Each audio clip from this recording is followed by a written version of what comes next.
Hey there, folks. Austin Baumgarten here with Hidden Homes Montana and the Hidden Home Show. We are currently at the first podcast of 2022, and we have a very, very special guest with us right now. That's a good intro. I like that. The Hidden Home Show. Hey, Montana, it's the Hidden Home Show. My name's Austin Baumgarten, coming at you from Kalispell, Montana. Ooh. Yeah. Or, folks, welcome to the Hidden Home Show. We're located in the beautiful Flathead Valley in an undisclosed location, i.e. my office in the Clock Tower building, Keller Williams Realty, Northwest Montana. Yeah. There's all kinds of different It's only a 3-story building. Can't find it. Like, I don't know where I am. It's a not-so-hidden show called Hidden Homes.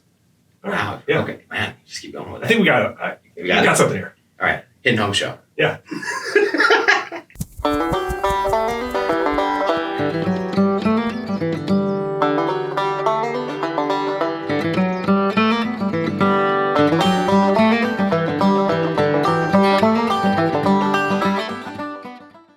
This is more of a conversation piece. So what we're doing with the Hidden Home Show is basically I want to bring in business professionals from the Flathead Valley as a whole, because Why am I here? well, we gotta find we're going to find out. We're going to be asking you some questions if you fit this bill. Okay. And I believe you do fit this bill. So basically, there's different quadrants of the Flathead Valley. Most people know. We've got Whitefish, Kalispell, Columbia Falls, and Big Fork. However, there's a bunch of other stuff in there. There's obviously Summers, Montana. That's right. Lakeside. There's all kinds of different spots. But every single one of those cities and those towns have a little bit different amenities to them. And they have different business professionals in them. They're kind of their own little spots. So, let's say you're coming to the Flathead Valley for the first time, or you're just moving from Columbia Falls to Kalispell. Sure. A lot of times you don't necessarily want to travel far for a dentist, or maybe your massage therapist, or anything that has to do with business professional in general. So we're going to be interviewing people in those quadrants of the valley to shine light on it. Yeah. Okay. But the big thing with it, and we're talking about it, we've got goals, and that is what the Hidden Home Show is going for anyway. We're going for the goals for 2022, and I want to see what those business professionals that we interview, what their goals are moving forward. You know what? I love it, Austin. What you're talking about here is getting to the core of the community. And you're absolutely right. Like when you even if you move from Columbia Falls to Kalispell, you suddenly now have a new grocery store. I mean, I guess unless you're dedicated to Smith's downtown, which I can understand why you would be dedicated to Smith's downtown, you're likely going to pick the Smiths on Idaho now in Kalispell, or the Super One in downtown Kalispell, or whatever it may be.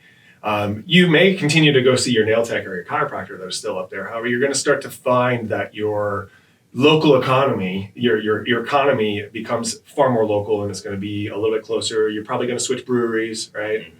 Sorry, backslope, but I'm going to go, Kalispell Brewing or Sunrift or Bias, and so and you're right though. There is a shift. So I can see that the intention behind the Hidden Homes show is to pull out these nuggets inside of these localized communities. It's hyper local research. I love it. Exactly. Anyway, Justin, I like what you're saying. We're pulling those nuggets out. We're gonna find out what people's passions are. We're gonna find out what drives them, and it's gonna be on all kinds of different levels. So we're not just talking about the personal stuff. And so I want to get into it with you immediately, because I have some questions for you as a professional in this business. Okay. And I'm gonna start from the hip. I mean, what is Justin Mecca's origin story? Like, how did you get into real estate? And how did you become the team leader for Keller Williams Realty Northwest Montana? And maybe the short form version of it, I'm sure you can knock that one out, but it's a big one. How much time do I have? It was a dark and stormy night. Exactly. And no, actually, I got all night. Austin, I got involved in real estate on a sales level as a salesperson in 2013. I was involved with helping out a small real estate brokerage in my hometown in North Carolina. Years earlier with their marketing and their video materials needs. However, I wasn't selling, and I realized that the sales aspect of real estate is where the sky opens up and creates this thing called no limit. You can build an empire inside the job occupation of realtor. So I joined Keller Williams naturally, the world's most open-minded and creative company. And in 2013, we on an international level and a national level and certainly on a local level, we were still climbing a lot. It was that year that Keller Williams International became largest by agent count. And then it was the following year that Keller Williams became largest by sales volume in the world. So kind of a big deal. Yeah. I like to say that's because that's when Justin joined. Probably was. Probably was. That's what moved the needle, right? Absolutely. Maybe not so much. However, I jumped in, man. Got my feet wet. Failed forward on a lot of things. I didn't have all of the answers. I learned how to ask really big questions and lean on shoulders that are bigger and broader than mine, heads that were certainly brighter and smarter, and that wasn't hard to find. And just really became a sponge of this industry. In short, that's what led to team leader. I led the charge with a lot of innovation, and at one day, the owner, operating principal of this company, Chris, he was signing a listing agreement for me, and we were sitting in the conference room downstairs. I'm not kidding. It was like we were playing Battleship. Both of our laptops were open. We're looking at each other across the top of our laptop lids, and then we go back to business. And then I was like, "Hey, I'm sending you a listing. Can you sign it for me?" And it sent over. He signed it, and he's like, he did his Chris Fraser thing. He's like, he kind of eyed me up for a minute. He's like, "Would you ever consider team leader?" And it's like time stopped. Like, what? Honestly, I didn't even know what that meant yet. That's what I was going to say. Do you even know? Or did you? You're just like, what does team leader mean? What does that even mean? Because I hear, I hear coach. Yeah. I hear someone that brings people up, helps them rise. And that seems like a lot of weight. What it actually, it immediately translated in a way as an element of fear to me, in that I don't know how I could lead anybody who would want to be led by me, right? It's kind of what I felt. He said, "Listen, just I want you to take this test," and it was like a personality assessment test. It was a personality assessment test. He said, "I would like for the ALC, our Associate Leadership Council, for those not familiar with that term, it's a lot like the board of advisors or the board of directors for a company. Since we're privately held, we get to make up our own little acronyms, and we call it ALC." And he said, "I'd like the ALC to interview you, and then I would like to, should it still be of interest to you, I'd like to send you to Austin for some training." To me?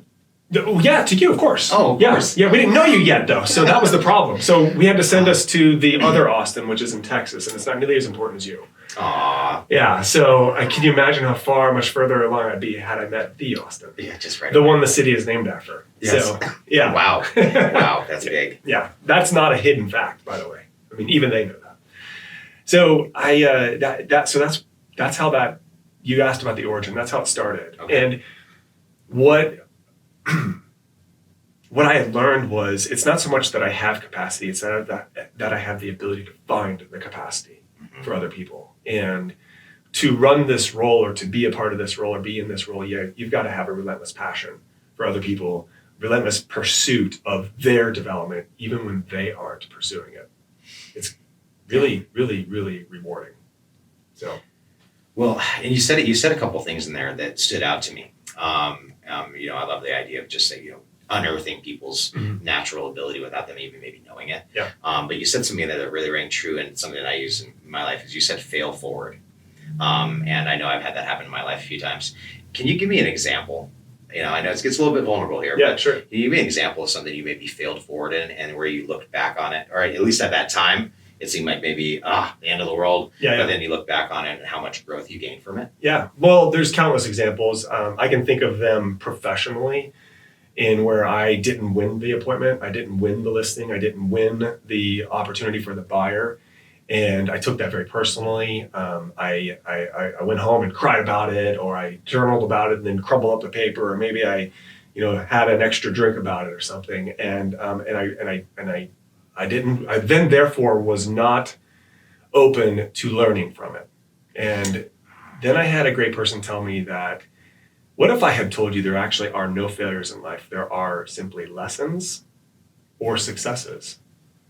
You can succeed or you can learn. And I thought about that for a minute. I said, okay. So then the great question then starts to come, and that is what am I learning from this? And if that's the question that you're asking, no matter what the scenario is, you're always winning. Always winning. That's a good way. What am I learning from this? What is this lesson teaching me? And sometimes it's personal. A fail forward moment for me, very vulnerable, divorce. Went through a divorce that I did not choose. I went through a very painful divorce that it was basically someone totally rejecting me. saying, yeah, I thought I loved you, so goodbye. And man, that caused a whole lot of reinvention. Now, it was a fail forward moment though, because I got to rise from that. Do you realize that moment, because divorce led to homelessness, which led to my first flip, which led to my empire, which led to team leader, which led to, this is a company that sells millions of dollars of real estate every year. I mean, and this is a company that had a well over $80 million economic impact in the Flathead Valley last year with just this team's efforts. That's amazing. Isn't that cool? Yeah, that's so cool. All of that started because of a painful moment, you know, and that to me, I call, well, first of all, if you never, ever, ever give up, all of that is eligible for you too, in every little aspect. Absolutely. Yeah. You've got to fail forward. You've got to ask yourself the question. It starts to take the sting away a little bit. Okay, what is this? What is this? Whatever this is. What is this attempting to teach me? What am I to learn from this? Fail forward. I love it. I had developed this sort of spirit as I was learning the roles of a realtor in the summer of 2013, and I was developing my own image, whatever that looked like. I kind of discovered this passion for serving my community, and I even started to develop an argument about it, in that as a realtor, I should be on the front line of my community. I should be aware of what's going on in my community. I should have knowledge of what's coming up. I should be sensitive to the needs of my community. And I don't mean just politically, because we tend to go there really quick with our newspapers. No, I mean like just communally. Like what are the needs? What do people desire to have going on in their community? What do they love a lot about their community? And what would be the opportunities for improvement about the community? At this time in Kalispell in 2013, there was a lot of discussion about the Rails to Trails, the Tiger grant that they had applied for and failed forward, and finally got it, right? And as a result, these tracks are gone, and this beautiful plan for downtown Kalispell is coming. Do you realize that historically, for communities that were an epicenter of commerce, that when a neighboring community gets a rail system, they usually die? And what happened? Whitefish got the rail system, and it was projected that Kalispell would die. Wow. That's right. And so if you look at it historically, ghost towns across Montana are usually from that reason, or for that reason. Kalispell's defying the odds. And I'm proud of my town for that. I'm proud of Kalispell's resilience. We've got an uphill battle in so many different things. We could talk about restaurants and beverage licenses and all of the complicated ball of yarn there, you know, unwinding that one. Yeah. And that would require a very long podcast. So just know though that there are some really great people with really great intentions inside our community. And as I became aware of that, I wanted to get in front of that. I wanted to best serve my customer, best serve my comrade by being a conduit of information. And I felt like, okay, I got to get in front of people. And I got to get in front of people. Typically, they allow you to get in front of them when you come with contribution, when you come with something to bring. Yeah. So serving on boards, being a part of civic organizations, being a volunteer, being even at just the meetings, you know. I was part of the Downtown Kalispell Association for a minute. Yet I participated in a lot of their events. I've been to their meetings to listen and learn and observe. You know, my calendar wasn't very conducive to serving on that. However, getting in front of as many people as possible is what ultimately served my business, because it allowed me to serve others. No, that's a really, really good point. No, I feel you, because when getting into real estate, I didn't realize exactly what it was, and it is. It's a public service in a lot of ways. Totally. So many things are tied into it. Yeah. It's such a big, like, living, breathing thing. Yeah. And especially specifically in Flathead Valley, where we are a lot tourist based. You know, and a vacation destination. I mean, I say every day, like almost every day, I'll wake up with my wife and actually say, like, you know, people save up for half their lives just to come here on their vacation, and I wake up every single day and I get to live here. That's right. You know, it's pretty fantastic. It is cool. Yeah, it's a great way to start your day. I know. Yeah. Yeah. I love it. Yeah. So let's talk about, and this one could be short and sweet or long. Doesn't matter. Who inspires you? Wow. Okay. You know, I find inspiration in a number of ways. I find it oftentimes in kids. I find it in our youth. And I find it because I love the mindset of a child, in that they are relentlessly optimistic, that they know how to love actually far greater than many of us do. Absolutely. Yeah, and I know I have three awesome children, and one is the newest member, the newest one to our family, and I am just absolutely blessed that I get to see his loving face every day, and I get to see him just absolutely cherish learning more every day. So that teaches me what? To be learning based. Mm-hmm. Imagine if my mind were as open as his, how much I could absorb. Oh my right? goodness. Yeah. It's because I've walked and talked this earth for over 40 years now, that I've developed an unconscious bias in some manners. So I need to sometimes go back to looking at my children or a child and look at the love that they have in their eyes for others, and a love that they have in their eyes for learning. And I find inspiration in that. I teach a class called Quantum Leap, and it's a coaching course for youth. But the version that I teach is called specifically Quantum Leap for high school.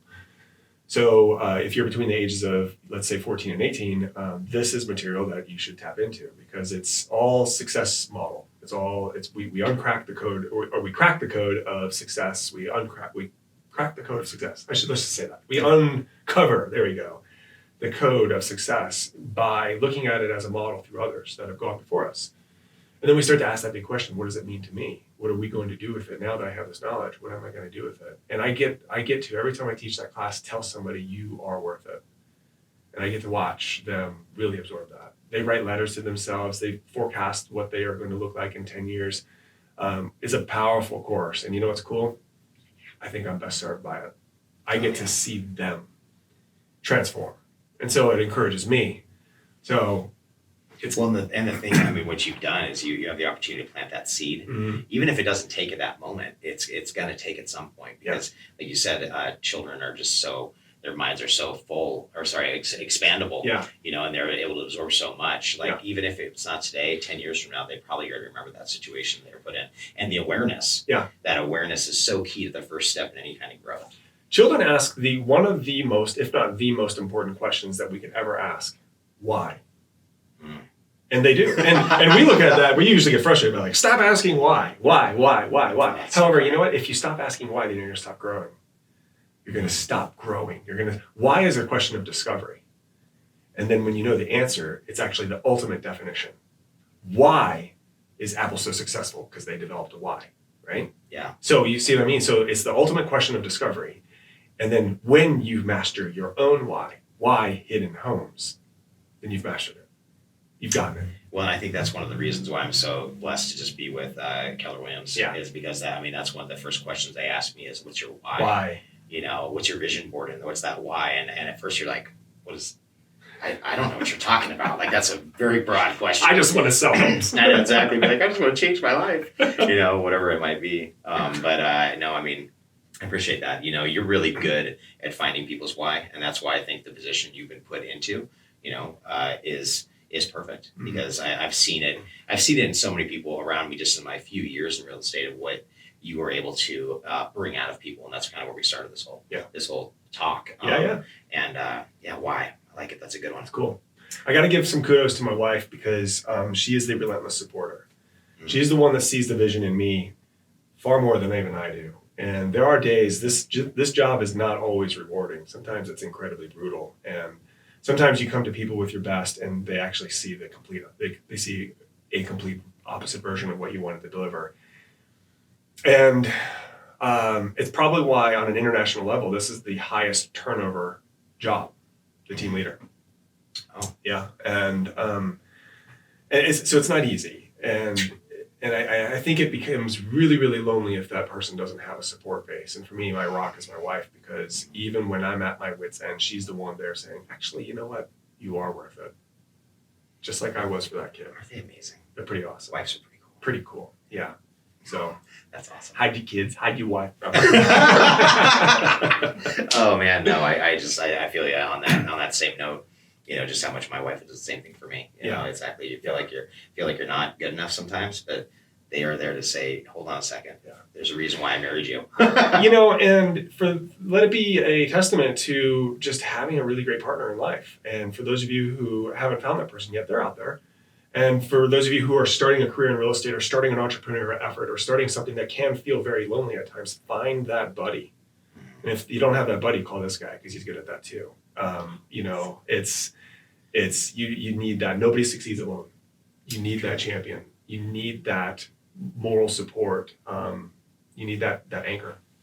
So find a good buddy because, it's a whole lot better. It's a whole lot better when you got that at home. I agree. Yeah. No, thank you for sharing that. When it comes down to, all right, so we're in 2022. Yeah. Okay, we're in January, right? As of right now, I know we'll share dates. This podcast is going to go live sometime in maybe February. The first one. So yeah, it's all fun and games. But we're talking about goals. So I'm just going to ask you, do you have any defined goals for 2022? Absolutely. I am going to buy a Lamborghini. Really? Yeah, the most chaotic and ridiculous car. I'm kidding. Oh, I was going to say that's awesome. I was going to say DeLorean. Yeah. No. Actually, DeLorean is on the list. Lamborghini. In Montana. I've seen a couple of them. I've seen a few of them. I have. It's usually only in July. Goals. Goal setting is imperative, and it's something that I teach our agents. And then we take it, we do in Quantum Leap, we take a really, really big goal and we dissect it into tangible daily efforts. And we do that through our Keller Williams systems, whether we do 411 or 135 coaching. And so goal setting is imperative. I like to encourage people that, and I don't remember the statistics off the top of my head. However, there's been studies that show that those who set goals and then write them down are far more successful than those who just set goals. Absolutely. Yeah, and I've taken that, and when I teach Quantum Leap to the kids and we talk about goal setting, I say, okay, write it down, and then I say, now go to the bottom of the page and sign it. And it's kind of exciting because when you're 15 years old, you're not really signing contracts. You're not really, you may not even have a signature. And so I just tell them, by the way, the sloppier the signature, the more people think you're a doctor, and that's kind of cool. So they sign it though. They sign that paper and they say, guess what just happened? You just formed a contract with the most important person in your life that you could ever go in business with, and that is you. Yep. It's that accountability. It's accountability. Yeah. It's amazing what the brain will do when you're sitting there Totally. signing. It's just that. Yeah. Remember it. So a goal that I have in 2022 is to deliver that message on a far greater platform. So in 2020, I became a Quantum Leap instructor, and I held 3 classes. And in 2021, and that was tricky because we had a land of confusion in 2020. We didn't know what to do or how to do it, right? Exactly. In 2021, we were kind of getting started again, and yet then things kind of got a little bit wobbly, and business was going so crazy that I didn't allow myself enough time to focus on doing Quantum Leap efforts. So I did one, right? Mm-hmm. Well, I just finished my first one in Helena. I went to Helena and taught Quantum Leap for high school to a room full of high school kids, which was phenomenal. And the best part about that was there was 3 other agents in that room who came, 1 from Bozeman, 2 from Helena, and they came, you know why? Because they want to become Quantum Leap instructors. And with them afterwards, I said, you know what, I would love to make sure that we are affecting as many teens in our respective communities as possible. So let's join forces and let's work together. And that's what we're doing now. And so now we celebrate each other's victories and efforts. And so it's my goal to at least deliver a QL effort every quarter. So That's a goal for 2022. I have another goal of starting a nonprofit, and that's a pretty exciting and fun. Okay, so a lot of times we go to nonprofits and we think of, like a really cool a really appropriate charitable effort, a community-based effort, a faith-based effort, whatever it may be, and that's all fine and good. And I don't want to take any credit away from that. In fact, I'm probably going to put them even on a higher shelf because my nonprofit's actually kind of fun. Yeah. Okay. Speaking of DeLoreans, the DeLorean would be part of that. However, and I'm not going to spill the beans right now because that'll have to be for a future show. However, I'm working hard on getting all the legal aspects of that dialed in. And the reason why I want to put this nonprofit together is to create yet another fun opportunity for our community. Community involvement. So it's a passion of yours. That's a passion. Because we talked about this, what it's going to be. So no spoiler alert yet. Yeah. So stay tuned. Right? Exactly. Oh, coming soon. Coming soon. No, that's great. Well, I know. So I'm going to tie into the goals here because I know there's something that you did last year with just a group of Keller Williams agents that put this big brainchild together that I was a part of, and it was called Montana Camp. Montana Camp. But I heard that first of all, I went. Yes, it you was did. Fantastic. Good. It exceeded my expectations beyond belief. Cool. What a cool event. And that was down in Helena. However, we decided it's almost like a fast forward because it's 2022 and we're going to be doing Montana Camp again. Yes. But it's going to be earlier, so it's only like 8 months. Yeah. It was like only 8 months in between each other or something like that, right? Yeah. So tell me a little bit about Montana Camp and where it is, what's going to be happening. Absolutely. So May 17, 18, 19, 20, it is the state's most excited and largest real estate convention. And I can say both of those things because can anyone name any other time where there's 300 agents in a room? Right? Yeah, exactly. And with that level of excitement. So, we, first of all, first Montana Camp was put together in 90 days, which was crazy. So second Montana Camp, now it's getting put together in 9 months. It's all right. Actually, there's no fail forward. It was just crunch time the whole time. It was grit. Yes. That's all it was. It was I was watching all absolutely, absolutely. It was just get it done. A lot of sweat, blood, and tears. In fact, the guy doing your show here was a lead designer of Montana Camp. So kudos to Ryan. Absolutely. However, I know he's busy and he's excelled and he's moving in his own career. So we miss having him on the design committee for Montana Camp. That's okay because he's inspired us. So it'll be in Missoula. And the reason for them, we want to bounce around the state every year. So this is now an annual event. And the design behind Montana Camp is to bring people together, to inspire them, to network them, to educate them, and I said network, inspire, educate, and really just to transform them. Let them know that this is not only a great career choice, and yes, it's possible, it's exciting, and it can be fun. We're a real estate convention who has a Sasquatch running through the crowd. You got to look for Harry Keller. If you find them, grab a selfie with them because, Sasquatches are really good at hide and seek. So grab the photo so you can show your friends you caught Harry. We bring great trainers and instructors from around the country to come speak at this event. A lot of them actually came out of the kindness of their heart because they saw the character of Montana Camp. Others are a bit expensive. So we do have a ticket price. $199 right now is the early bird, and that ends real soon. However, after that, I believe it goes to $249. Still, for 3 full days, 3.5 days of fantastic networking and instruction and inspiration, well worth every penny.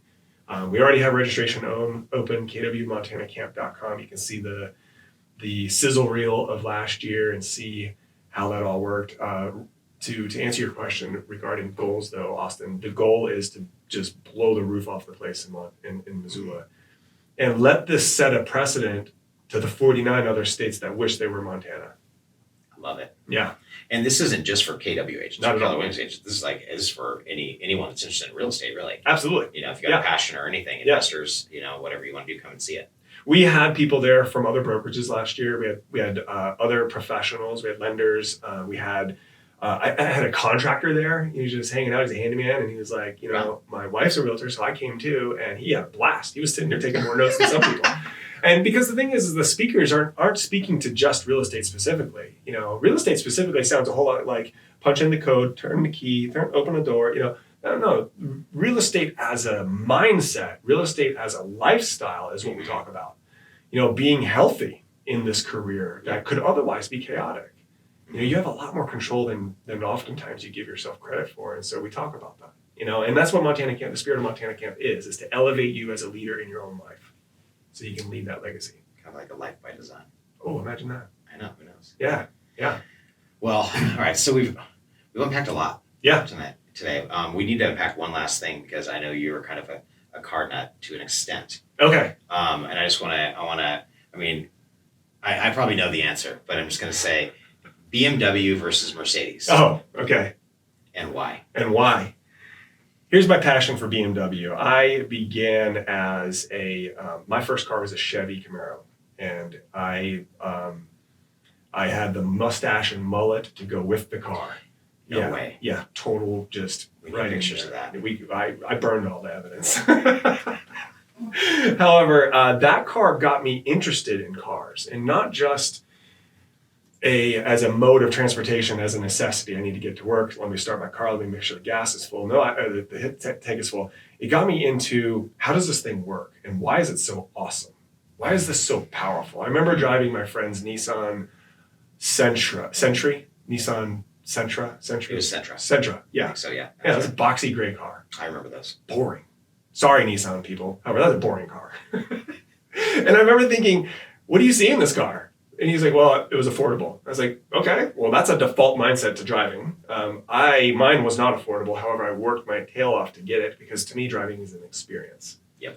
Now, at the time, and I elevated, I flipped that car, meaning not literally. I actually poured money into it and sold it for more money than I bought it for. And then I bought my next car. I had a lot of cars when I still the problem. Actually, is this a support group? It's okay. We've talked about this. because when I'm not looking at real estate, I'm on Auto Trader looking at my next stupid purchase. You know what? You had our passions. Yeah. Well, I learned that when I started racing, and there were a couple BMWs at the track, and they were different, and the whole culture of a BMW race car was very different than an American sports car. And so I decided to not hate it. I decided to respect it. And so I started looking at my German friends, and I was like, what's so different about this? And then I met actually one of our agents who is a BMW mechanic. And I cracked his head open. I said, talk to me about this fascinating engineering. And here's the thing, I liken it to this, because I've seen the inner components of both engines, of both the Chevy Camaro and the BMW 3 Series, the best car on the planet. And that is this one is like math. This one's like algebra. They both get to the same conclusion. It's just that this one's going to take 12 more steps. And therefore, it's going to be a little bit more finessed. It's going to be a little bit more of an experience. And you know what? BMW is cool with that, because they say we are the ultimate driving machine. We're here because we're giving you an experience. These guys over here are like, we're just awesome and strong and reliable, and we're an icon. We're an American legend. And you kind of like feel like a bald eagle when you drive the car, and that's cool too. And what by crossing the ocean and starting a new love for German engineering, it's actually given me a wider perspective on all engineering. And so now I love to come to the table with my Ford friends. That's okay. They're just not at the table very long, you know. Ford's not around much longer. That's a different story. That's another podcast. Yeah, that's another podcast. I like to come to the table with all my friends and talk about all of the engineering. And yes, even my Nissan friends. I just like to see the passion. I'm convinced in this simple truth. When you are in love with doing something, you become really good at it. And this is advice for the teenagers who are getting their license. Love it. Why? Because when you're really good at driving, you're really safe at driving. And it makes the world better for all of us. So just love it. Quite honestly, if you don't love driving, get off the road. If you don't love real estate, get out of the industry. Do what you love. Life is too short, right? So I promise you can find somebody else who loves to drive, and they'll drive you around, because I'm one of those fools, okay? BMW or Mercedes, I love them both. I really do. I love my BMWs though, because I love the origin of the BMW. Okay. Started as an airplane engine. That's why the logo is the airplane propeller. Yeah.